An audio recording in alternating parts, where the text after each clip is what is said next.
Hello, everyone. I know I took a couple weeks off the podcast, a couple short episodes in between there. I hope you guys enjoyed some of those more YouTube-y episodes.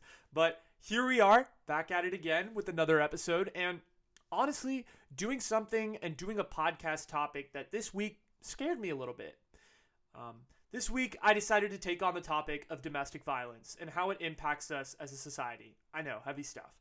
Uh, Early on in this podcasting adventure slash career, I told myself that I would stay away from issues like this since I was worried about saying the wrong thing or being in the wrong. But I think sometimes you have to do what scares you, and you have to be able to have real conversations about real shit that's going on in the world.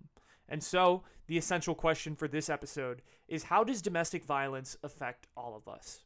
To have this conversation and to listen and learn as to what is happening firsthand, I brought on Bindu Fernandes, who is the executive director of Narika, which is a nonprofit organization that aims to help primarily South Asian women who are in abusive relationships and marriages. And Narika is doing whatever they can to help these South Asian women all throughout the Bay Area. In this episode, we talk about how domestic violence is ingrained within our culture and some of the different forms that it can appear in. We also talk about Bindu's background and how she got into the nonprofit space and how the issue of domestic violence speaks to her. And of course, we talk about what we as the younger generation can do to help. If you are interested in seeking out some of Narika's services or helping or volunteering, I have linked their website and hotline down below, so feel free to use that if needed.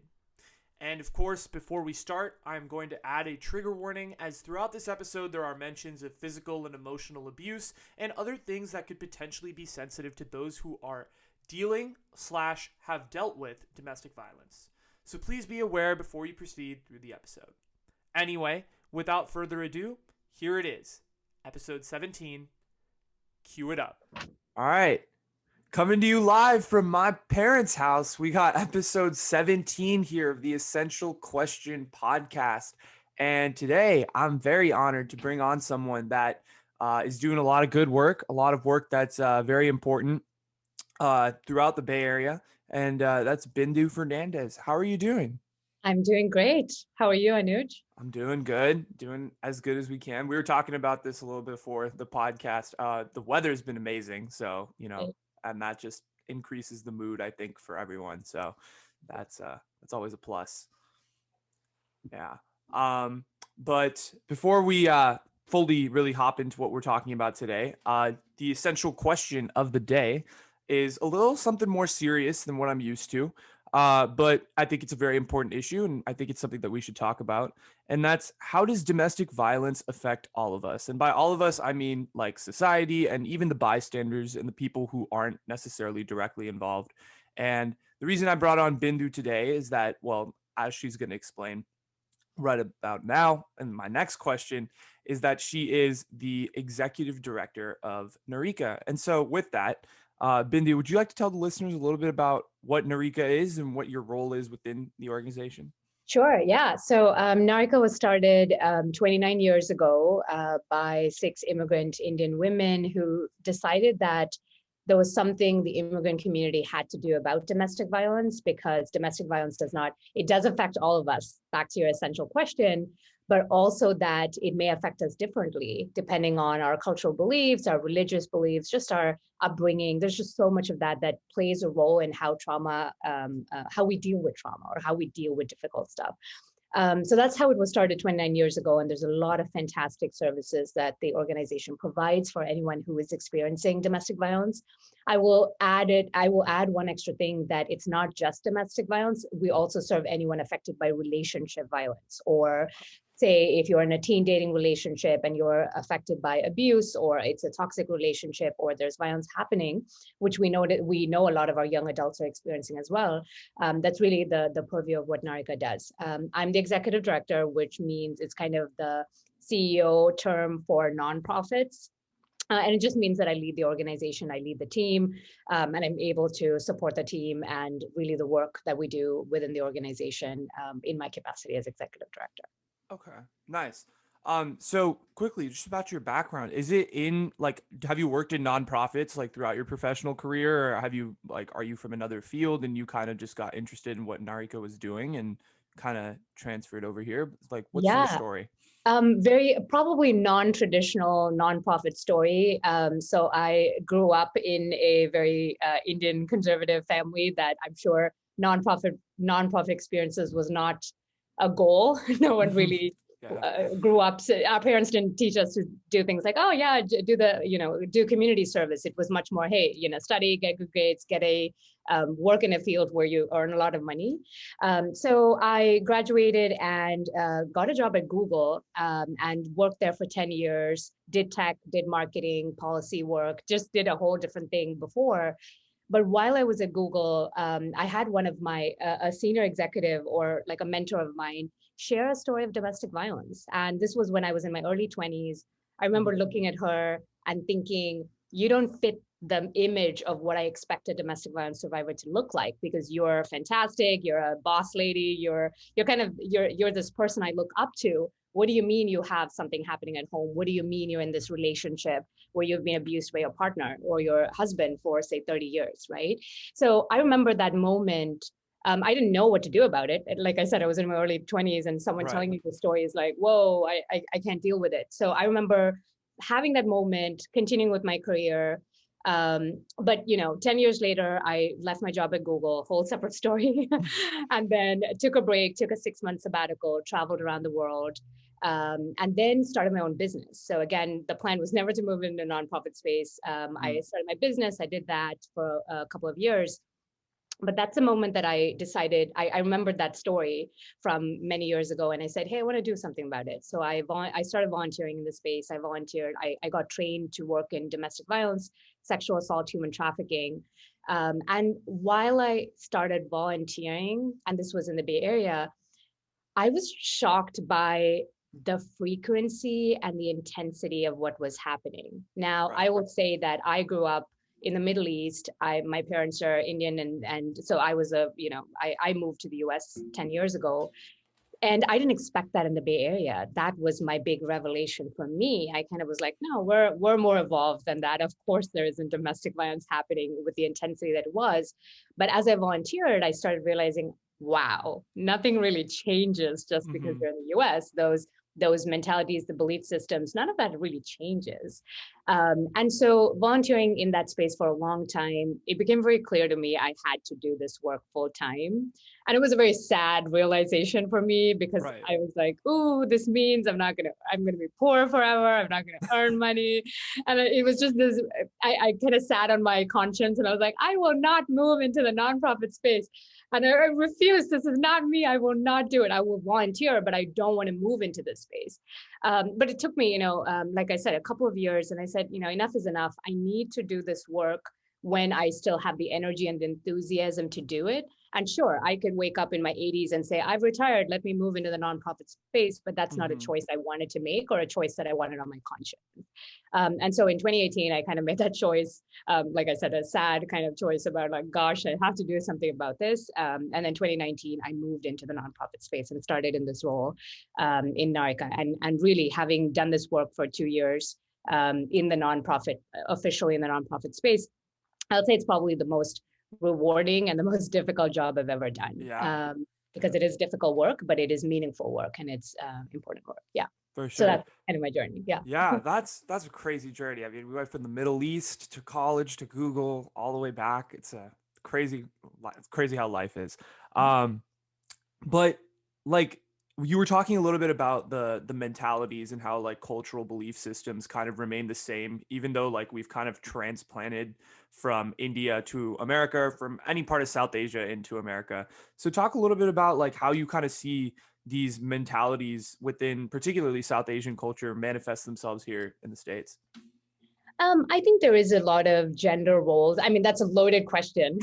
Right. And we could go on about it forever. But I would say, I think there's a lot of gender roles, and gender, really who does what in the marriage kind of is a given in many occasions. And so maybe it is more that the husband is the breadwinner, or the wife takes on the role of working outside as well, but then also takes on parenting and takes on household work responsibilities, etc. So really part of what it part of what stems into maybe abuse, etc., is really gender roles and the maybe also the idea, and separately, maybe also the idea that marriage has to be forever, or it is a personal failure and a personal, we've let down the entire family and we've let down the entire community when we've had a divorce. And so you'll see many of our clients kind of be in relationships where they know maybe 20 years ago they should have walked out, but they're kind of in this mode of, well, I have to make my marriage work. I have to stay for my children. I have to stay because what will my parents say? What will his parents say? What will our society say?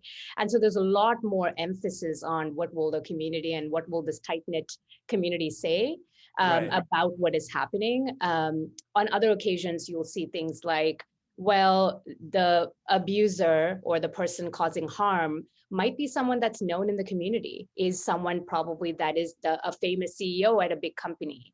And then for the wife to disclose something that's happening and say, no, well, of course, there's another side, there's violence and abuse happening at home, means that people that listen to it kind of say, well, but no, I know him, you know, he's this nice guy, he's this well-accomplished double PhD guy. What do you mean he hits you at home? Of course, I don't believe that. It turns into like he said, she said kind of. Right. So I think there's so much of that. I think religion sometimes can play a role. Again, it's not necessarily culture, religion, etc. It's really people's interpretations of it.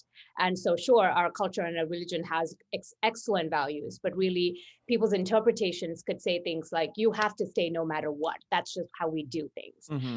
I've seen many of our clients who will say, I went to my mom and told her something bad was happening. And my mom said, well, it's happened to me too. It's okay. That's what women do. We adjust with what's happening, despite the fact that he hit you and he threw you down the stairs. We have like the worst stories we hear, but the response typically from a friend, from a parent, from a colleague, from a peer is, it's okay. We can deal with it. It's okay. We just have to adjust. It's an adjusting period.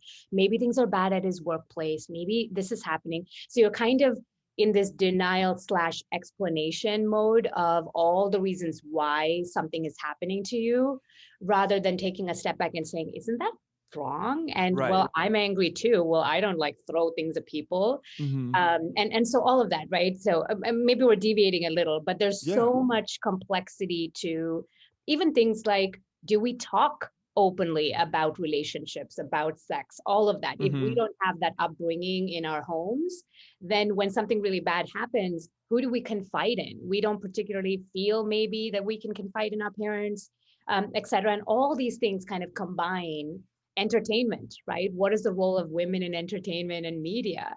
And if you're constantly objectified, or you become this property that's passed on from father to husband to son, you're kind of in this role where you're just property technically, and then anyone can do anything to you and you don't feel like you have a way out, etc. Yeah, I feel like what you were saying was just like everything connects, like all of these different kind of forms of where women are being put down in society all connect back to the different issues, and like domestic violence is just like one sect of this grand problem that we have.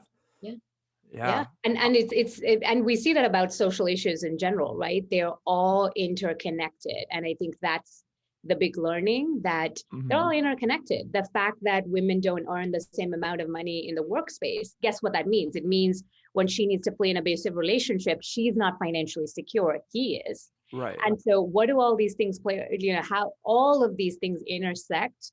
The fact that you'll have South Asian women here who will never be comfortable with the idea of being homeless. So if they have to choose between, do I stay in an abusive relationship or do I be homeless, meaning because I don't have money and I have to walk out with my children, they're going to choose staying in that relationship usually, because you have this ingrained mentality, oh my gosh, I wasn't raised by my parents to be homeless at 20 or 30, and so I'll stay.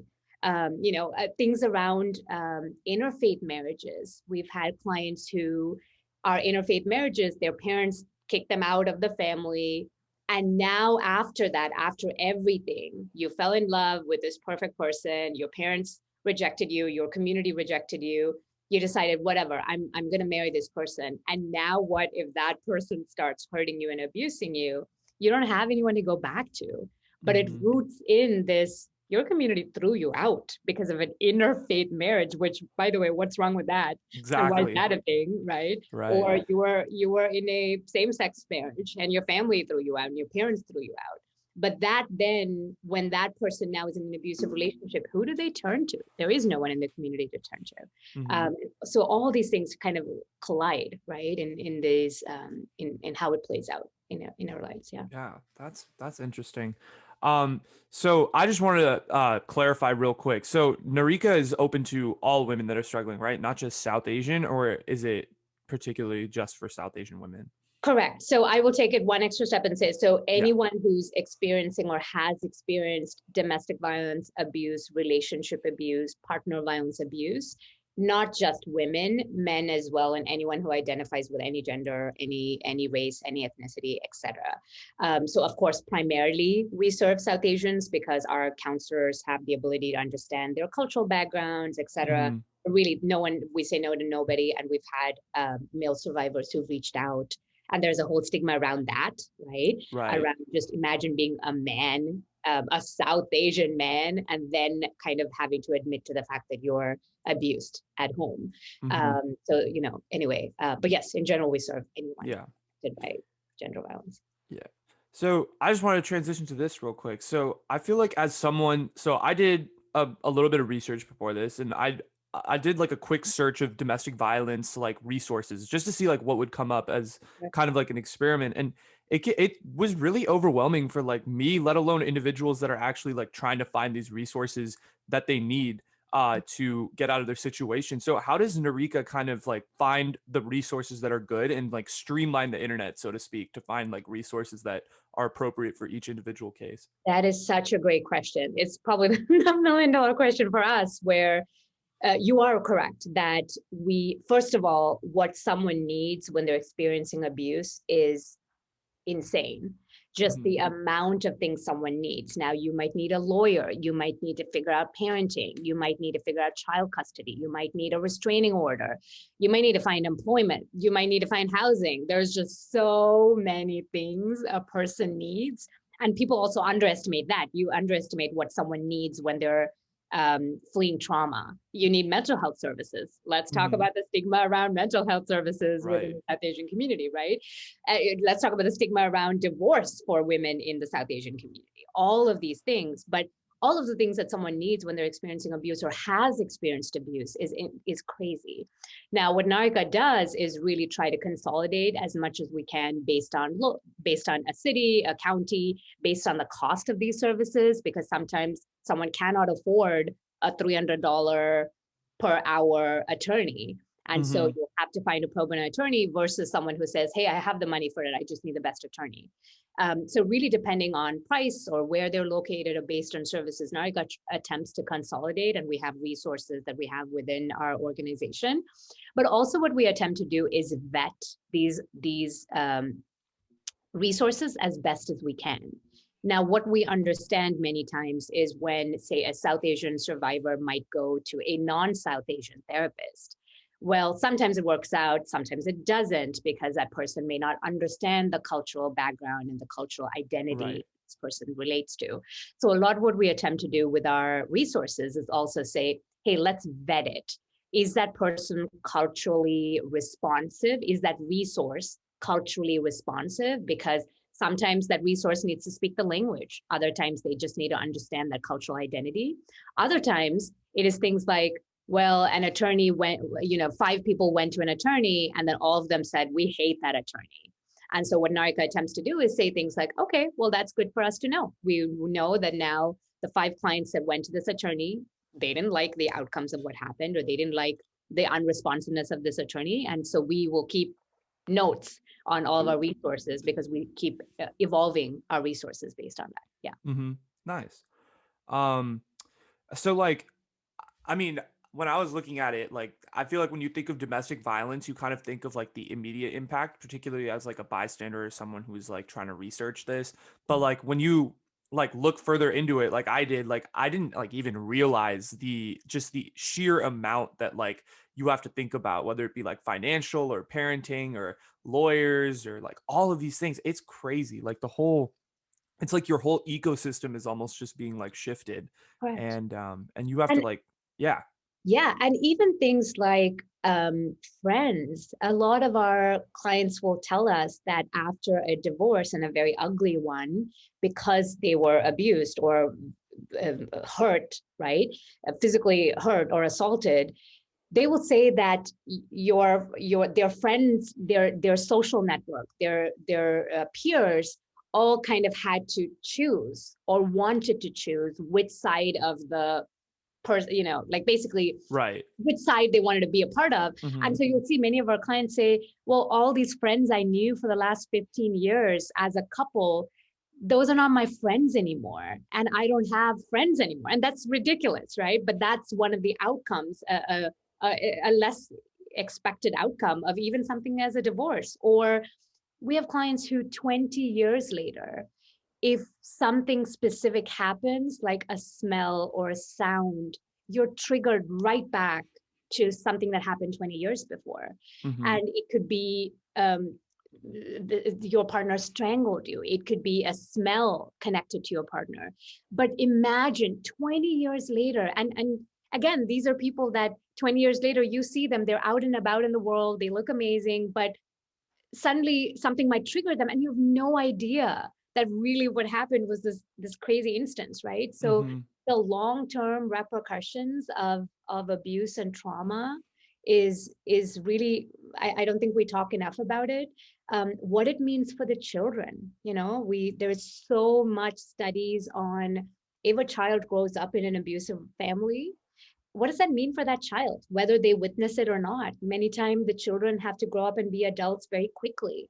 There are kids in with our clients who age 4, they've had to call 911 because something terrible was happening. That's not what you want for your children, but Mm-hmm. that's the kind of stuff that happens. And again, we're not particularly thinking about it. We're kind of like, oh, it's just this person, and oh, we have to like worry about this person. But no, they have their ecosystem of work and kids and everything else, and friends and family, and a lot of that just disintegrates after you take a stance about violence or abuse. Right.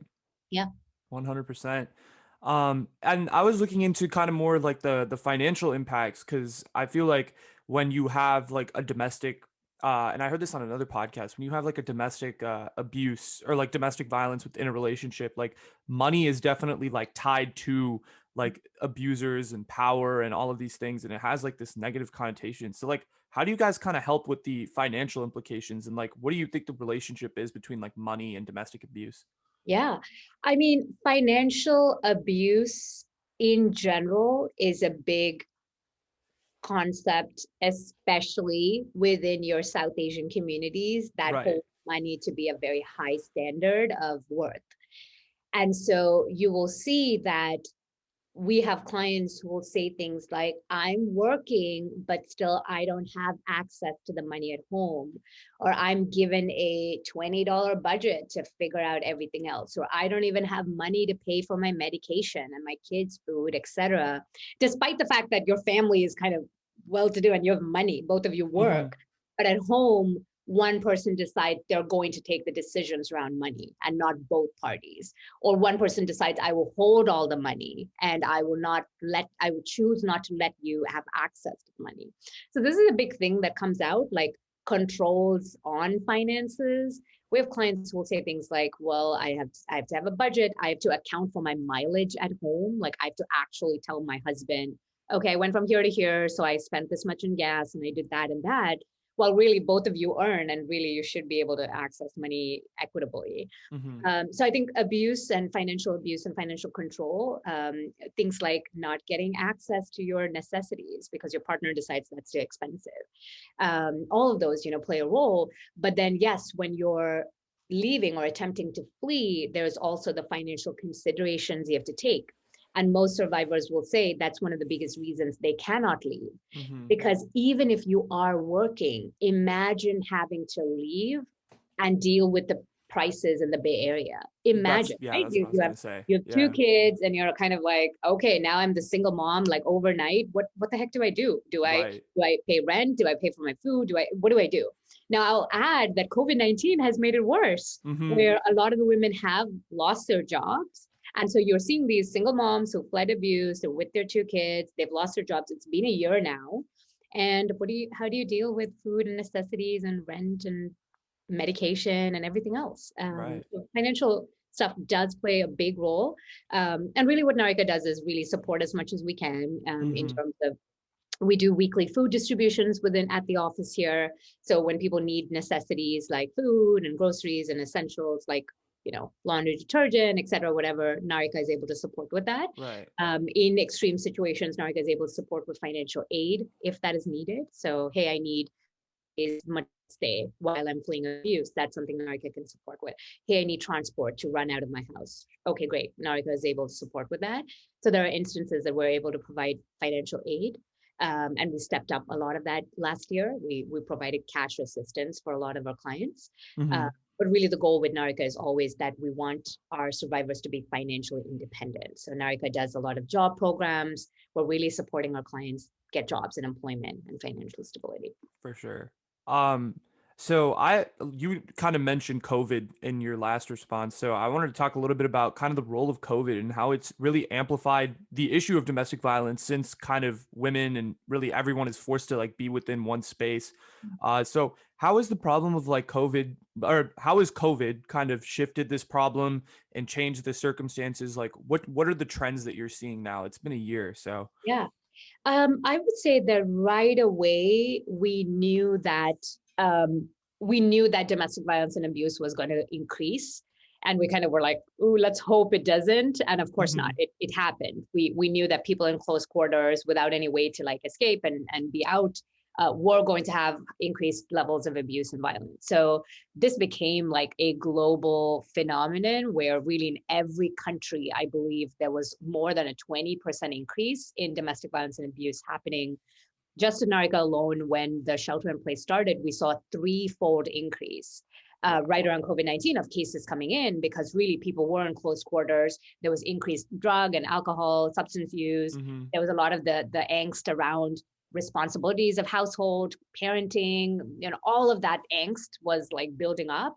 And so there's a lot more abuse and violence happening. I would say we saw a lot more brutality of cases happening, which was really sad. So, a lot of that happened. I would say that a lot of the resources that survivors had prior to COVID-19, Mm-hmm. right during shelter in place, kind of went down, because what you saw immediately was courts started slowing down and closing, shelters closed down because all of them were like, oh my gosh, we're all scrambling and trying to figure out how to deal with things within COVID. So a lot of the traditional resources someone could use kind of shut down immediately. Right. And so that amplified things. For example, I know that in certain counties, the court just said, hey, for the next 3 months, we won't allow anyone to file a restraining order. Imagine what that means for someone who's trying to flee someone who's hurting them. Right. Right? Right. So, but all of that had to stop because everyone's like, we don't know what COVID's going to do. We're worried about COVID, and but Mm-hmm. you were forgetting all these other implications of what was happening. I think financially, there was a lot of distress after COVID-19 because a lot of people lost their jobs, et cetera. Again, that increased the abuse happening at home as well. Mm-hmm.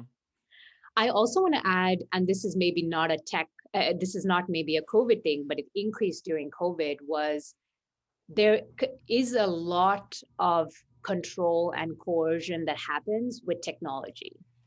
And we forget the role technology has in how you monitor someone and you decide to control and coerce them, right? And again, in COVID-19, because there was such an increased reliance on technology and our devices, and we all know this, it really meant that many of and a simple example of this is a client saying, hey, I want to make a phone call to my lawyer, or I want to make a phone call to my counselor. Now, pre-COVID, you could go in person and chances are your abuser wouldn't see that because you would make up a story and then you'd Right. go, et cetera.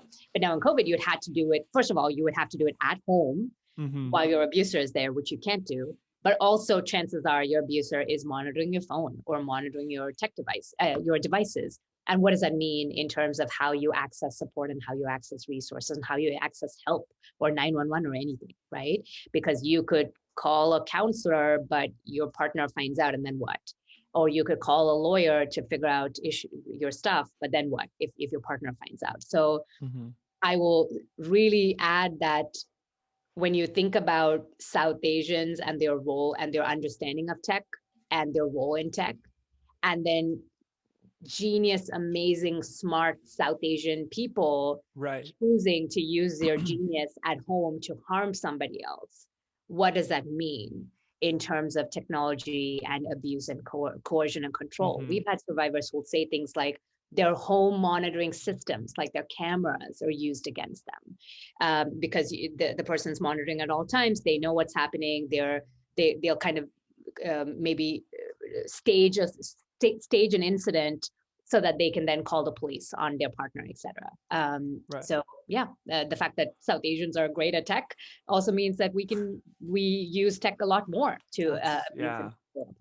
Yeah. Yeah. See, these are like things I didn't even like think about. Like these just like connections of like, you know, like tech and how like people can use tech to like get what they want and manipulate a situation. Like that's crazy. Yeah, and And I'll give you an example that Narika actually launched our tech awareness webinars in 2020 for this mm-hmm. exact reason.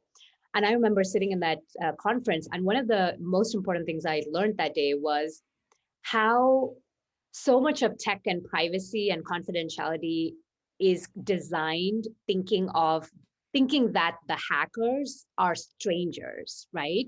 So when we think about an example of this is when you do your Gmail thing and you're putting your security questions, Right. the answers to the security questions, a stranger doesn't know. So chances are they can't hack it. But guess who knows the answer to your security questions? Your partner. Right. The person you've lived with for 5 years or 10 years or 2 years, Mm-hmm. the person you're dating, they know the answers to those questions. So now if they want to monitor you or hack your accounts, guess who can do it? Your partner can figure that out. Or your partner will make statements like, hey, you love me, right? You trust me, right? Well, give me the password to your email. Give me the password to your social media accounts. And this is now becoming that you love me, right? You trust me, right? Well, do this for me. And we're forgetting as a community that, well, that's just plain wrong. We don't have Mm-hmm. to hand over our emails because we love them. Right. We don't have to have joint bank accounts because we love and trust our partners. Well, we can be independent and codependent. We can be interdependent, but healthily interdependent. But a lot of the South Asian community, I think, relies on this. Let's blend our women's identities with our men, and this idea of let's sacrifice and let's kind of blend in. Let's not have separate identities of our own, but let's Mm-hmm. blend into a family structure. It means that then we don't separate these things. And we forget that that's moving into the unhealthy part of relationships when we're starting Right. in a partner, even someone we're dating, if they start saying things like that, it's important to think about, well, why should I give you access to my social media account? Like, what's that about? And why, what does that mean? And why should I? Mm-hmm. But all that plays a role really in how someone can start monitoring, right? Yeah. I feel like the role of like you were saying, like you were talking a lot about like tech and how it can be used in the wrong ways. Like I feel like tech is such like a new thing, you know? It's like a phenomenon which we're like still trying to discover. Like even if you look at like the laws and like things that are being passed in terms of like digital privacy, Sure. everything is so like, you know, it's so behind the times because tech is moving so quickly. And so it's like I think we have to like figure out a way to like catch up and, you know, make sure that people can be held accountable for these types of things, which I mean, Absolutely. yeah.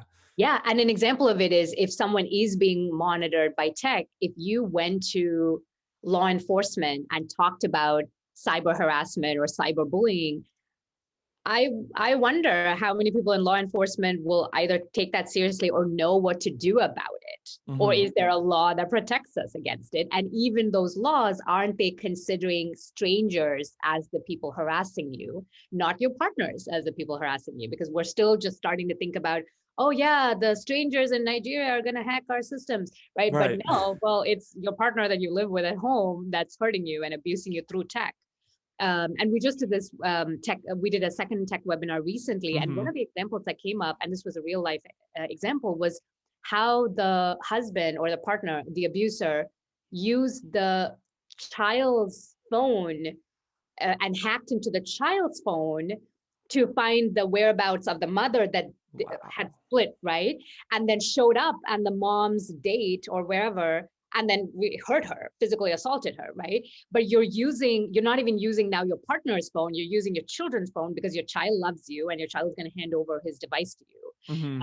And all of these connections. And that's where children and tech and children having to choose between sides. We see a lot of that where children are like, I love my dad and I love my mom, and now I have to choose sides. And many times they might choose the abuser's side. Right. And what does that mean? And all of that. They all kind of connect. Yeah. So I wanted to actually touch on like something that you said earlier, because you were talking, we talked obviously a little bit about COVID and how you guys have sort of had to like change things and change kind of like what you guys do. So I just wanted to like make it kind of more clear. So like what has Narika done after this pandemic, and like how have you guys kind of adapted, not only as like a company, but like as well as, adapted to the new problems that are going on, and like how are you guys like educating the people that come through your Yeah. organization? Yeah. So I'll say that right when we started, right when COVID-19 happened, we moved all of our services online.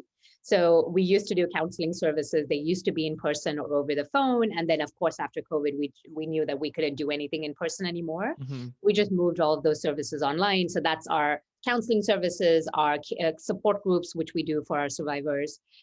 We have job training programs. All of that moved online. As I shared before, a lot of it was offline and in person before, and wellness programs as well. So all programs just moved immediately online. The next thing we kind of did is we launched our food program. And as I shared, this was in response to clients telling us, hey, I've lost my job. I need to figure out rent. I need to figure out food. I need to figure out essentials, et cetera. I'm probably going to spend around $50 every week in groceries and essentials. Narika has to help me. And so we never had a food / in-kind distribution before. But then right when COVID happened, and because our clients were telling us, we said, okay, hey, guess what? We have to do food. And so now we still continue this program where every week we distribute food. And now we've started doing hot meals, et cetera, as a result of COVID-19. Mm-hmm. So I think that is something we did. We really stepped up community outreach. And again, using social media and online, because in the past we were doing this in person. We were doing in-person events at festivals, et cetera. And now we said, hey, we can't do any of that anymore. We have to be online.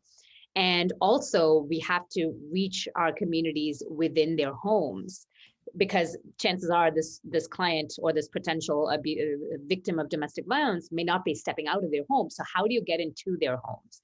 So we got into like radio and got into social media and webinars and things just to make sure that we're able to get into people's homes so that people who need help know that they can get help. Yeah. One of the simple things we did also during COVID-19 was right in the start, we knew that a lot of our clients couldn't leave. And so we launched a video, like a PSA, public service announcement video, which really it did not have any audio. It just had like sign cards of like, hey, if you're experiencing violence, if you're experiencing abuse, here's a phone number you can call. Here's an email that you can email at, because we knew that, again, many of our clients were stuck at home with their abuser, with no way to get out, and also no way for people to communicate with them. And so a lot of our communication started becoming very like nonverbal and more the signs and things, just to make sure that people stuck at home could reach help. And maybe the last thing I'll say, like I shared before, was just cash assistance. So we used to not do a lot of financial aid and cash money, but we had to step up a lot of that after COVID-19, because we just knew that people needed money, and they needed money to move towards their healing and their safety. And we could do all of these other things, but at the end of the day, people needed money to move towards their healing and their safety. And so we did that. We gave money where money was needed for our clients. Right, for sure. So I was looking at your guys' website, and I noticed you have like two main programs that I was looking at. I saw the Seed program and the Heal program.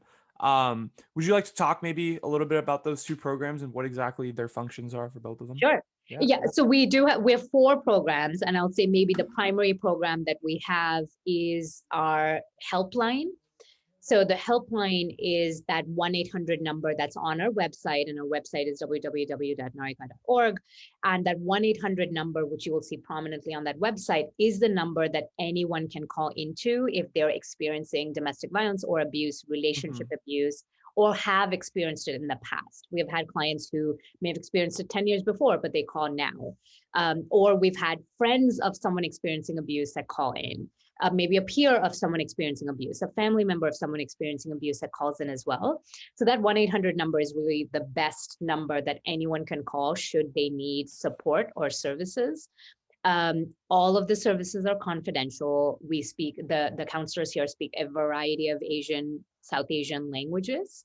So if you have a language restriction, that is something that Narika can support with as well. And really, we're able to support that person with whatever they need for as long as they need. Many times they're doing things like, hey, I want to talk about what's happening. Hey, I want to create a safety plan. Hey, I want to know what my options are. Should I get divorced? Should I not? What does that mean for my children? But the other big thing that we've not even gotten into is how immigration plays a role in domestic violence within the South Asian community, because one of the biggest, and this is a question that comes up a lot on our calls with our clients, is, well, I would like to separate from my abuser, but I cannot then legally stay in the US anymore because I'm on a dependent visa and that visa is tied to my abuser. And my children are US citizens. So you have this situation where the client says, all I want to do is leave. But if I leave, I have to leave the US. And what the heck happens to my children? Because my children are in the US and they're US citizens and we're not. And so this is the classic issue that Narika sees almost every day. And so Narika is able to support with that helpline. With that helpline, we're able to speak as long as you need, meet in person or speak on the phone and support that person for as long as they need. So that's our first big program. The other one that you mentioned was our SEED program, and our SEED program is our job training program. So this is just for anyone who has experienced domestic violence or relationship abuse. And if they are looking for financial stability, Narika provides a lot of job training programs around career development, resume building, or really helping someone find a job with finding a mentor in their field. So if they're looking for a job as a teacher, we'll find a mentor in that space who's able to support them find a job. So those are two of our big programs, the Domestic Violence Helpline and Counseling and our SEED program. Okay, cool. And then, so there's also the helpline as well, right? That you were mentioning earlier. Correct. So that helpline is how people who need services and counseling and any support of any kind can call in through that helpline or through our email. And the helpline is also completely anonymous too, right? Yes, it is completely confidential. Great question. It is completely confidential, completely anonymous.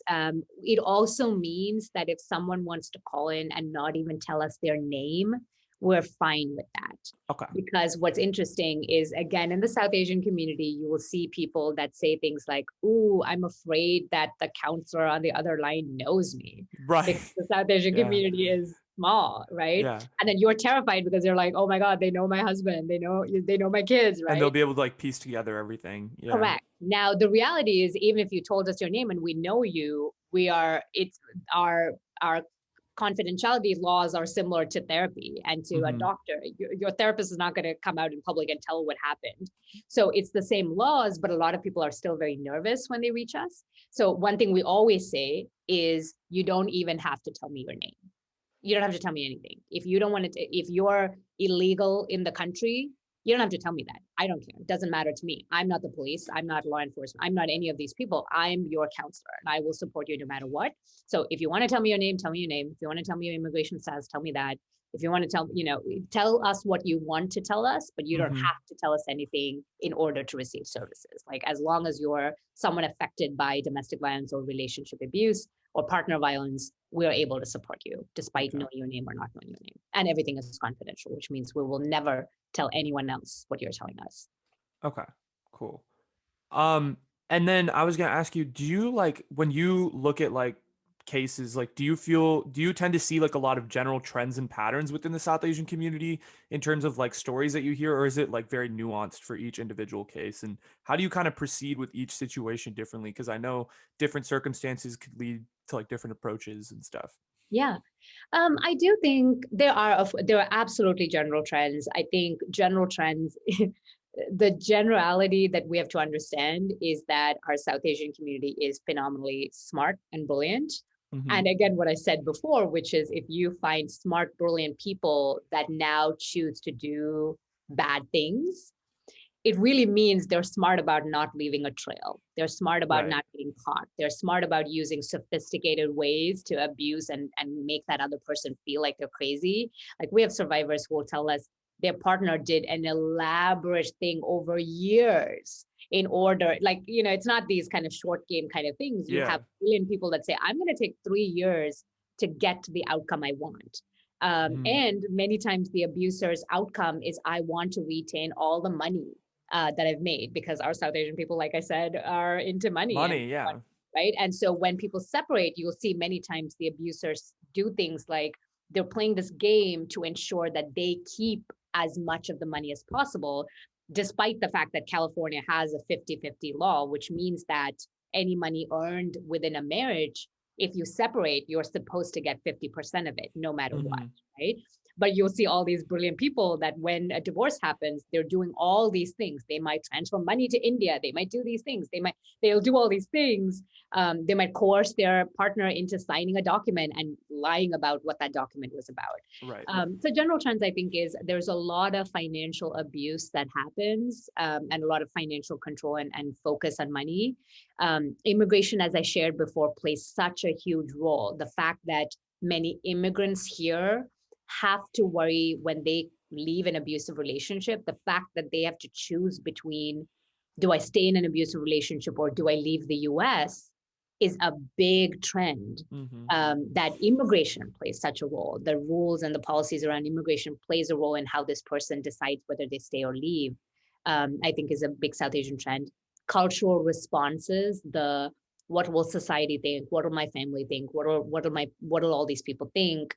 And cultural responses to abuse and trauma is a big trend within the South Asian community. Um, Another big trend we're seeing, and it's a really sad one, is abandonment. So we have a lot of survivors who will be taken to India and then left there, and their partner, and this is like married people, right? Right. They'll leave them there, they'll come back and they'll abandon them, meaning this person in India has, like, after she's in India, then she never hears from her husband again.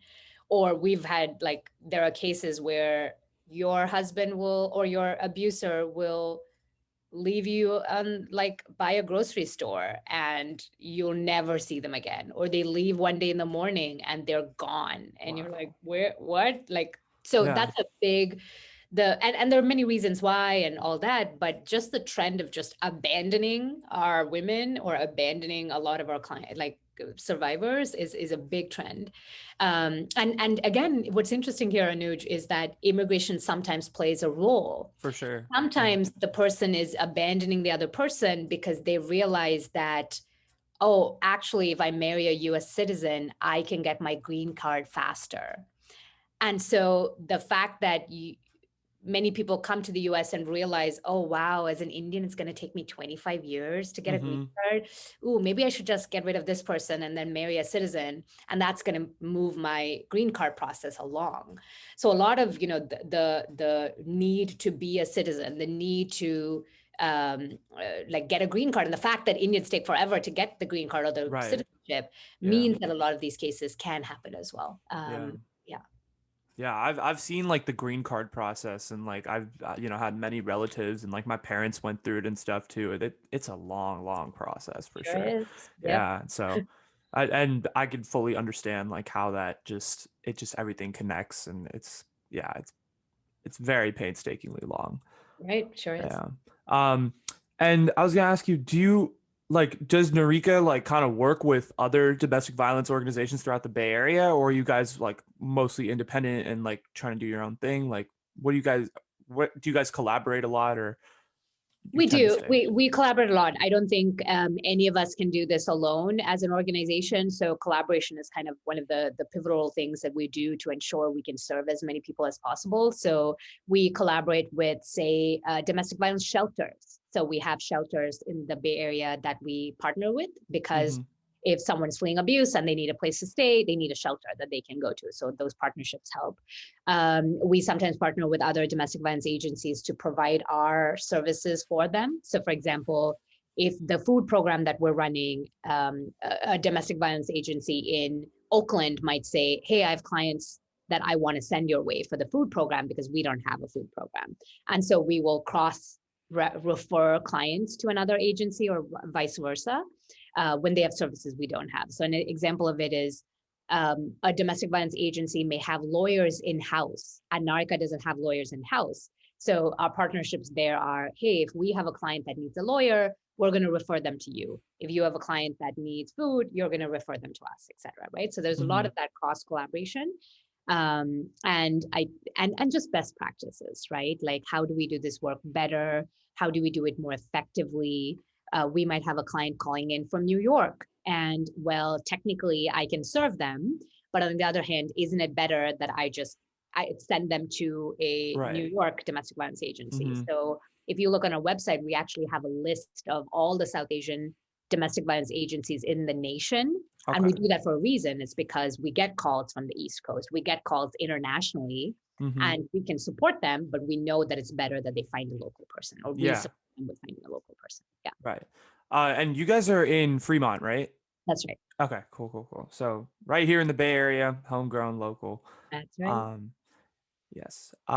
So, I mean, in terms of like the fact that, I mean, there's a lot of people that are probably listening to this that are, obviously shocked and like their eyes have been open to kind of some of the problems that are going on. So what is some advice that you would give to people, like kind of without a lot of training, but in helping domestic violence victims? But like, what's some advice that you would give to them to handle those situations? Because a lot of times, it is like peers, and like you were saying, peers, friends, colleagues that are, firsthand exposure to abuse. So like, and obviously domestic violence is a very delicate situation. So how would you, what is some advice that you would give to those individuals that are in that situation? I would say, I think the most important thing is the basics of just relationships in general, that we listen without seeking to problem solve, and listen without judgment. And I know it sounds so easy. Or it sounds like, oh yeah, that's easy. Of course I would do that. That's intuitive. But really, to really think about the fact that many times when we're listening to something like this, right? And think about it just with a friend of yours who's going through something unhealthy in their relationship with their girlfriend, right? And when you listen to that, are we listening with this problem solving of like, oh, I think you should do this, and no. I think you should like leave her. I think you should do this, etc. Or the judgment of, I told you shouldn't have been with this person. We knew this from the start, etc. So the same thing applies to when you're hearing someone talk about domestic violence, that there becomes this easy tendency to, oh my God, let me solve this for you. I will solve it. I think you should leave. I think you should stay. I think you should call the police. Right. And none of those are right answers. In fact, we've had survivors who've told us, I told my friend and she forced me to leave. And just like, I'm not ready. I want to decide when I want to decide. Or you'll hear the opposite. I told my friend and they said, stay. No, you have to stay. What would it mean? And none of these are accurate responses, because really listening is probably the most important thing you can do. And then really supporting that person with what they want to do. So sometimes it can be as simple as bring a meal for them, because maybe they're not thinking about food when crap is happening at home. Maybe take their kids out for a while, because chances are they want someone to deal with that when they have to deal with stuff happening at home. So finding other ways to be of support while someone is experiencing something traumatic, supporting them with their decisions no matter what. And I can't stress that enough, that we don't get to choose another person's life. We don't get to say, oh, if it was me, I would do this. It doesn't matter. It's not you, it's them. It's happening to them. It's not happening to you. And what you want for your life may not be what they want for their life. So really supporting them no matter what. At some point, I would say it is important to support them in finding expert support. That's important. It's helpful to say something like, I really think you should talk to a domestic violence counselor. I think you should talk to a therapist. And maybe they'll be afraid and they'll be like, no, I'm not ready to escalate the situation. I just want to tell my friend, etc. But at some point, it is better to have them go to an expert whenever the time is right. And it could be a year later, 10 years later, etc. But I'd say that. And I think apart from that, At a simple level, and this may not be when someone tells you about domestic violence, but in general, when I think about domestic violence, I would say challenge a lot of the microaggressions that are happening in the world. That's important. Every single small instance, there's a spectrum of violence and abuse. It doesn't all start with someone smashing a bottle on someone's head. That's Mm-hmm. one extreme. On the other extreme is the simple little things that happen, like how do we talk about our girls when they're not there? What's happening in our media? Are we assigning something to someone because of her gender, right? Like how all of these simple things really are on the other end of that spectrum. And so we really, I think all of us need to examine, how do we contribute to the problem of domestic violence? Every time we tell someone, oh, I can't believe like her marriage didn't work out. Like that's stupid. Like what's, Right. like, all of that, every single statement of that really compounds this issue for what someone experiences, right? Mm-hmm. Every time we don't normalize mental health, we're contributing to the problem, right? All of these things are ways we're a part of the problem. And I think we need to each examine that we're contributing to the problem, and we're contributing to a society that says yes to certain things and says no to Yeah. certain things. Yeah, but in general, I think listen, support, um, be there for that person no matter what. Find creative ways to take care of that, to make sure that you can take care of that person, and send them to expert support Mm-hmm. whenever possible. Yeah. Yeah. So these are like, as you were saying and mentioning, like these are obviously extremely heavy topics and like heavy situations that go on the daily basis. And you have had to, and you working in domestic violence and with these victims, like you've had to like, this is your work. So you see this every day. So Yeah. my question to you is like, how are you able to kind of balance your mental health and like, your life with the work that you do and make sure like those two don't intervene? Because I know it can be a very, stressful situation at Yeah, times. absolutely. I think, it always collides and coincides, as with Mm-hmm. any work that one is passionate about. I think you kind of take your work home and you take your home to work Yeah. and go on, especially with COVID, like there is no boundaries. That's true. Yeah. or yeah, we were working. Yeah, now I think as someone said, it's basically your home office, you're Yeah. kind of, Yeah. but I think generally speaking, for me, it varies from person to person what self-care looks like and taking care of oneself. But for me, it's just been nature. To me, nature is very grounding and very like, okay, I'm a smaller piece in the larger picture, and it's okay, and I'm Yeah. insignificant and I'm significant all at once. So I think that has always helped me kind of balance and remember like why I'm here and what I'm doing. I have actively started thinking about really spending, like, I mean, there was a time when I started that I would spend every night, every weekend working. And I started to realize I need to kind of take a step back about that, because Mm-hmm. really it means there is no minute to breathe and no minute to like enjoy and play and relax and laugh and have fun. Right. So now a lot of my weekends, I try to just say, hey, I'm not going to work. I'm going to do something, whatever it is, maybe it is chilling, maybe it is sitting in the sun or whatever, but just finding things that aren't work, so that there is a balance between work and home, and the work life balance in a sense. Mm-hmm. I enjoy cooking, so that makes me happy. I mean, food makes me happy, so that's probably most Indians. But Yeah. yeah, so just the basics of just watching. I binge a lot on movies and things like that, and so all of these things kind of help me remember that I need to balance both of these things. Mm-hmm. But yeah, I think the general topic around we all need to take better care of ourselves is important. And especially if you are a caregiver, as I call it, right? If you're a teacher, if you're a counselor, whatever, when you're giving care to someone else, it's important that you take care of yourself and Yeah. first and most important. And I think we all would be better if we all just focused on ourselves a little more. And it's so taboo. It sounds so selfish to have to take care of ourselves, but it's probably the best thing we can do. The more we take care of ourselves, I think we are better people for our communities and for Mm-hmm. our relationships. Yeah. And I think part of the issue is really that a lot of us have been taught that our form of love is to give. And no one knows how to receive love. We all are taught to give love and do things for others.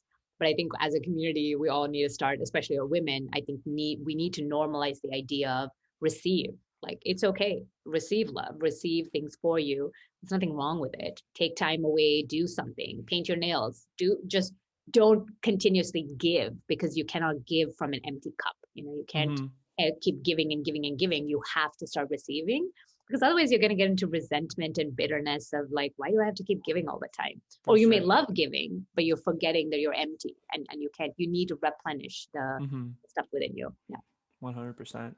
And I think that's something that I think we're starting to see a little bit more of as time goes on, and as mental health kind of becomes less and less taboo, which is good. And I think it's much needed for sure. That's right. So what are like a couple of things that you personally have learned at Narika that you kind of want people to understand who maybe aren't working with domestic violence victims or within an organization, and people who don't really deal with domestic violence issues on a daily basis? I think the most important one is that it is so prevalent. And it really shocked me at every level that it was and is so prevalent that no one is exempt from violence or abuse in a dating relationship, or and we kind of think we are, the better educated we are, the more financially independent we kind of move into this mentality of, oh, it can't happen to me, it must be happening to some village girl in somewhere, but it Mm-hmm. can't be happening to me. Of course not. I'm this well-educated person, or I kind of know people, and etc. But it goes back to that story of that executive at Google, right? That it happens way more frequently than we know it is. And the statistics actually will tell you that 1 in 3 women in the US will experience some form of physical violence, stalking, abuse by their partner, right? By their husband, or Right. by their partner. And so recognizing that, like, 3 women, can you imagine that 1 out of those 3 women will experience something like that, right? Yeah. Is insane. Like, I think about the 3 neighbors in my, like, next to me in my apartment. Like, one of 3 Mm-hmm. of them will experience that. And so, but by virtue of that, you'll realize that then there are 1 in 3 abusers, and so Yeah. people causing harm, and you don't know that. They're all around. They don't have like like they don't look different. They're not painted a different way. Mm-hmm. So among us sits people who are experiencing abuse and are causing harm. And so we really, I think, need to understand the prevalence of it, and the fact that we need to really normalize these conversations. Like, we need to talk to our boys and our girls about consent, about boundaries, about healthy relationships, because we think that when we don't talk about it, it's not going to happen. But that's not how this goes. Like, whether Mm-hmm. you talk about it or not, whether you deny it or not, it's happening. Our kids Right. are in relationships. Abuse is happening in relationships. It's happening in marriages, etc. Right? So I think just that's the first thing. To me, what shocked me and continues to shock me every day is just how it has no connection to religion, has no connection to how much money you make. Just because you make more money doesn't mean you're not going to get abused. Just because he makes more money doesn't mean he's not going to abuse you, right? There's 100%. all of that. And I think the second thing really for me, which I'm learning a lot, is that healthy interdependence in relationships, that we don't have to fully blend into each other when we're in a relationship, that you can coexist and be healthily interdependent and have your own identities, have your own interests, have your own friend circles. It's not necessary that you like mesh into each other Mm-hmm. and be this one entity. And that's not the declaration of love that we think it is. Really, we're all better off if we spend time apart and then spend time together in relationships. And that the time we spend together is better quality time, because a lot of the time that we're spending with our partners, it's not really quality time. We're on our phones, we're kind of doing other things, we're physically together, but we're not together. But wouldn't it be better if we just spent time apart and did our own thing and pursued our own interests, and also came together and were a cohesive unit as a relationship, etc. Right? So I think a lot about just, we need to reframe the discussion around what does it mean to be in a healthy relationship, or what does healthy relationships look like for all of us. And we really don't realize that before abuse, again, when we think of the spectrum, you start with healthy relationships, and before, like, a toxic abusive relationship is something that is unhealthy. And we've all been in relationships where there's a part of it that's unhealthy, and we kind of know it because we're like, oh yeah, well, oh, he asked me the password and I kind of gave it, but Right. and so we're really, what we don't realize is it's on that slippery slope to abusiveness. And you don't wake up one night and you're in an abusive relationship. Things slip and they start healthy and they move into unhealthy and they move into toxic. So really recognizing that these things happen, and to look at relationships and say, okay, well, I'm not comfortable with that. I need to have my personal boundaries, my personal non-negotiables. These are things I will not negotiate on. And there's a lot of things I'll negotiate on in a relationship, but some things that maybe you shouldn't negotiate on. And so, I think that's the second one. And then third, we kind of talked about this a little before, which is taking care of yourself. It's extremely important. It's something we should all do more of. It's something we should all be more invested in: our movement, our food, our mental health. That's important because we're all otherwise just going to be incredibly sick people that are trying to give to others and trying to be better for our friends and our family. But you can't do that if you're not good within yourself. So really thinking about all that is what I reflect on with Narika. Yeah, Definitely. And I wanted to also kind of shed some light on the fact that you guys do offer volunteer training programs for people who are interested in volunteering with domestic violence or with domestic violence victims and assisting them. So talk about some of the volunteering programs that you guys offer, and how can people help out by donating their time rather than money? Because a lot of people that listen to this podcast are broke college students like myself. So what can we do to help in terms of donating our time? Yeah, I think a lot of different ways. What you touched upon was fantastic, which is our counselor training program. It is a 40-hour virtual training, which I know sounds crazy, like who has 40 hours, but really it is broken out over 7 weeks. And it is virtual, which is fantastic, brownie points for virtual programs. But really what happens at the end of it is you are able to understand domestic violence, relationship abuse, how it affects the South Asian community, how are there different complexities for your immigrant communities, etc. So whether you want to volunteer as a counselor or not, this is something I would just recommend in general, that it just helps you understand the problem a little more and help you understand that it's more common than we think it is, right? So the 40-hour training, I'd recommend to everybody. As Anuj shared, it's on our website. It's on narika.org/events. That's where all our events are. And our next cohort is starting next Saturday, I believe. So if people want to join in, they can join in as well. When you finish that training, you're eligible to volunteer with Narika or any organization in California as a volunteer counselor. So that's how some people want to support, where they may want to support by saying, hey, I'd like to volunteer my time. And so this is how I started as well. I started by being a volunteer counselor, right? So that's something I'd recommend. Again, you can finish the training and not volunteer. That's fine too. But usually people do that when they want to volunteer in the space. Apart from that, I'd say with this current demographic, a big goal that we have for this year is to really launch our youth prevention program. So we do want to really reframe the dialogue a lot for our young adults, because we know a lot of our young adults are experiencing something bad in their relationship. We also know a lot of our young adults and our teenagers don't go and tell their families. Most of the times they're not telling anyone. If they tell someone, they're telling their peer. And our peers don't particularly know how to support us, like in general. Like you said, it's not like anyone has a training manual on how to serve someone affected by abuse, right? So I would say if anyone in our young adults kind of category is looking to support, you can support with really helping us build that curriculum for what does it mean to have our young adults lead conversations among other young adults about relationships, about consent, about boundaries, etc. That's a great project. I'd say other than that, really whatever you're an expert at, Narika probably needs. So we always need marketing experts. We always need graphic designers. We always need someone who can create videos on the fly, right? These are all great ways that you can put your expertise, but serve Narika in some way. Introductions, inviting us to conversations like this, whether it's in your school or your university, that's all great other ways you can volunteer your time with us. We do have some in-person events happening upcoming. So we do have a drive-by event for our clients. These are all, again, other ways that if you want to volunteer time in person or virtually, there are always ways. So in general, there is a volunteer page on our website. I would recommend please look at the volunteer page. There's a lot of additional examples of what other volunteer opportunities are there. There's a volunteer form which you can fill out, and if you fill out, really one of us can get back to you in terms of what are your skills and what does Narika need and how you can support us.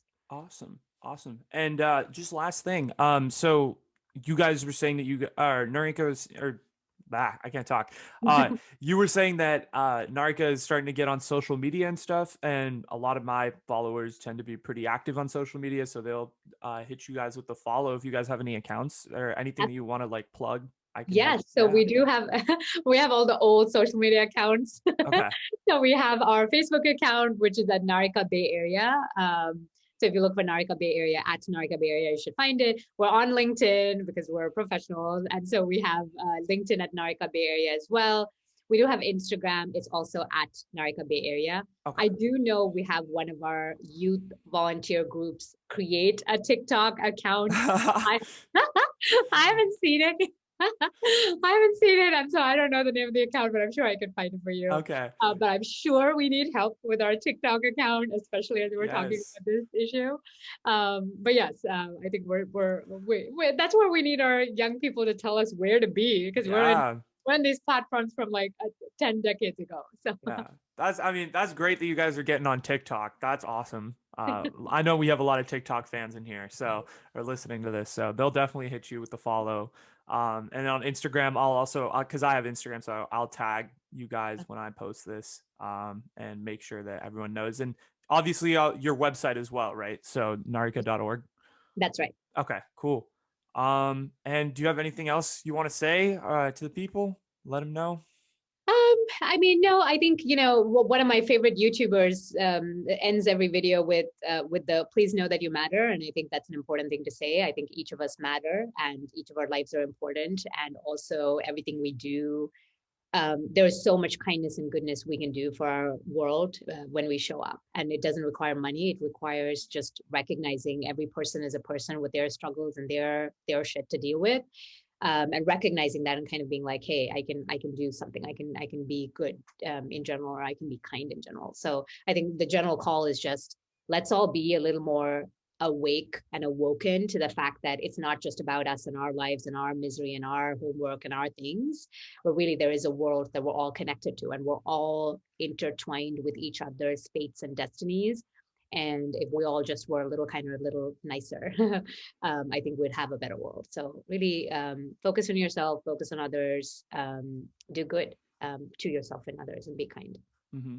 And I think that's a perfect way to end the podcast. You really, you closed out the intro perfectly. So thank you. Thank you so much for coming on, Bindu. I really appreciate this, taking some time out of your day, because I know you're super busy. So thank you. I hope you enjoyed that episode. And I know that this episode had a little more serious of a tone than a lot of the other episodes that I've recorded here in the past. But I think this is super important information and something that I think a lot of us could use a lot more education on, since these types of issues aren't necessarily the most talked about, not only within the South Asian community, but just in general society as well. Bindu was super informative and really gave me a lot of perspective on domestic violence and how it can happen to anyone. This episode was super eye-opening, and if you guys like this type of content and want to know more about current issues or issues that are going on within our communities, please hit the video with the like and subscribe to the channel, as well as leave a comment down below. And so I can make more of these. I really enjoyed this type of content, and if you guys enjoy it too, please feel free to let me know. If you guys want to keep updated with the podcast, again, hit me with the follow on Instagram and Twitter. We'll be posting more on Twitter. And guys, big announcement. There is a TikTok that could potentially be coming up in the future. So do get pumped for that. No Savage Love dances, though. No D'Amelio type of content. But yes. And again, I've linked all of Narika's stuff down below. So that includes their website, their hotline, what else? Their social media, so their Instagram and Facebook, as well as their LinkedIn. If you're, into the LinkedIn stuff, I know I made a video saying that I hate LinkedIn, but I will be following Narika on LinkedIn, so you should too. So go ahead and follow them on all those platforms if you want to stay up to date as to what they're doing and as to some of the projects that they are undertaking in this year of 2021. So look into that for sure. Anyway, I hope you guys enjoyed this episode again. And I'll see you later this week for some more content and some more podcasts in the next week. So till then, peace and have a good one, guys.